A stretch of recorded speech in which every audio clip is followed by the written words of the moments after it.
waxaan la joogaa gabar hooyadeed iyo aabaheed ku dul dhibaataysan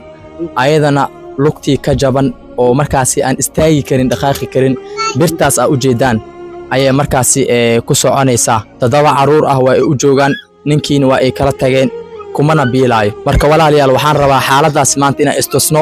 oo shacabka Soomaaliyeed u soo bandhigno wixii ay ka tari karaan markaasi ay ku caawiyaan qof walba oo muuqaalkan soo gaaray hadii aad dareen damqanay aad leedahay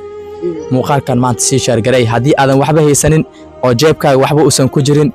walaal Ilaahay dartiisu ku caawi inaad si share garayso walaalaha ay kala adgaarsiiso waakana waa iska dhibaataysanay meeshaan isku jooga ooyadeen kaliya aan kaliya biyaha maskaxda loogu jira dharka waa isku xaroona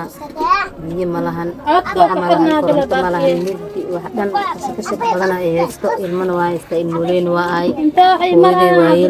waayilo wax ma u tiri karo qof garabta odayga la qaaday malahan qof ila dhigay malahan an waa si jabanaysaa seetay guriga iska jooga aabaha waxa la dhahay hadii maanta uu isku saxaroodo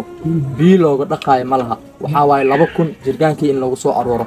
qoys xaaladan ku sugan oo hadana guriga biyo ugu jirin oo hadana xaalada aad ay u adag tahay xilli kuleel lagu jiro oo biyo la'aan ay sii jirto walaalayaal waxa dareemi karo oo kaliya qofka dhibkaas haysto ka shacabka Soomaaliyeed wax ugu horeey oo falcelinta ugu horeeysa aan rabno waxay tahay in gurigaani biyo la soo geliyo tuubo la soo geliyo aabahan dhakhtar loo helo gurigana markaas wixii loogu noolaan lahaa in la helo